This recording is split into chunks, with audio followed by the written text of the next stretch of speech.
I'm okay. All right, you report me, mother.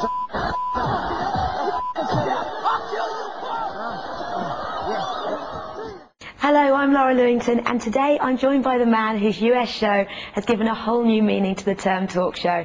His outrageous guests have brought him world recognition, and whilst on a trip to London, Jerry Springer has taken the time to come and talk to us at chatshow.net. Hello, Jerry. Hi, like I was going to say no if you asked me to come by, of course. Oh, thank you. How are you? Life is good. I'm doing really well. Your pink goes well with this. What color would this be? Thank you. Well, it's kind of red. I was worried I clashed a bit. But no, not at all. I'm pleased you don't think that. So what are you up to in London at the moment? Well, I'm here to do the late night show that I do here, Late Night with Jerry Springer. Actually, that's how I got the show. They had this show called Late Night with Jerry Springer. So I said, gee, that's my name. Why don't I try out? So I tried out, and that's how I got the job. Oh, such a coincidence, isn't it? Yeah, so it's a late night show on Friday nights, and I interview celebrities.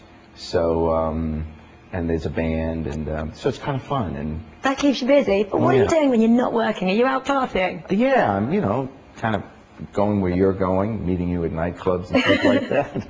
Bumping to me here Let's and be there. honest, that's how this all happened. I'm going, hey, how you doing?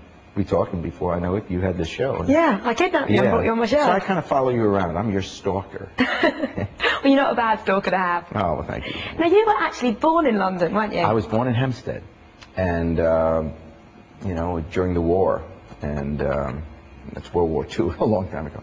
So, and then when I was 5, my parents brought me to America. We came over on the Queen Mary.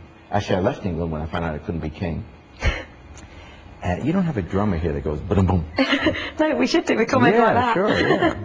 And so I grew up in New York, and but I love England, and I always have, and that's why I do the show here, because I'm looking for reasons to be here part of the year. I'd like to live here part of the year, basically. So I look for reasons to do it, and the late night show gives me a very good reason to be here.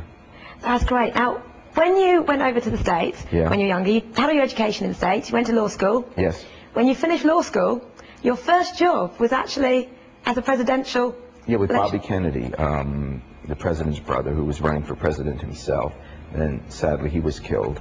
But that was my first job. I was very active in politics when I was younger. I was active in the civil rights movement and then the anti-war movement, the war being the Vietnam War. And so I was a lawyer, and then I got into politics and used to be mayor of Cincinnati. So I used to be a serious person before I got to the stupid show. It's weird now, people knowing how you are now. It's odd to imagine you being the mayor. You've never seen me serious. It was great, because when you're mayor, you get up in the morning, you're in charge of the city, so they say, no talking. It could be like a school teacher for the city. So I loved that, and I did that for 10 years. And then I was a news anchor for 10 years, and then I've been doing my Crazy American show for 10 years. So I do everything in 10-year bits. How did the Crazy American show emerge from being a news anchor? I was drinking. No, I was... no, not me. I was...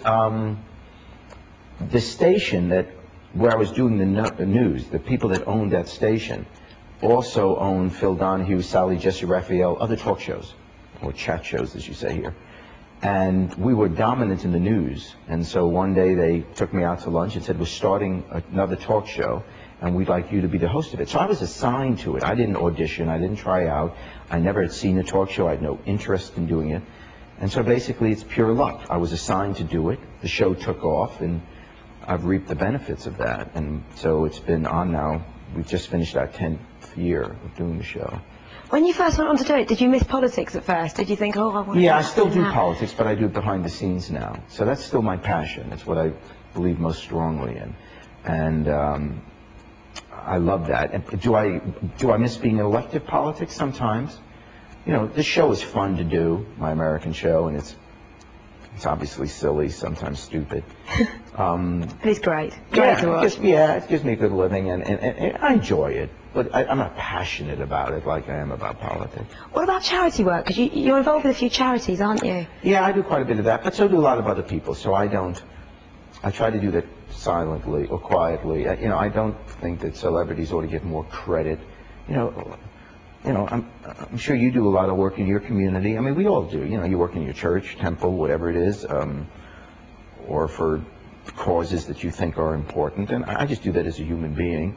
Because I'm well known, it gives more prominence to it. But I think that's important to do, you know. It's a way to say thank you to God for your life, so you give something back.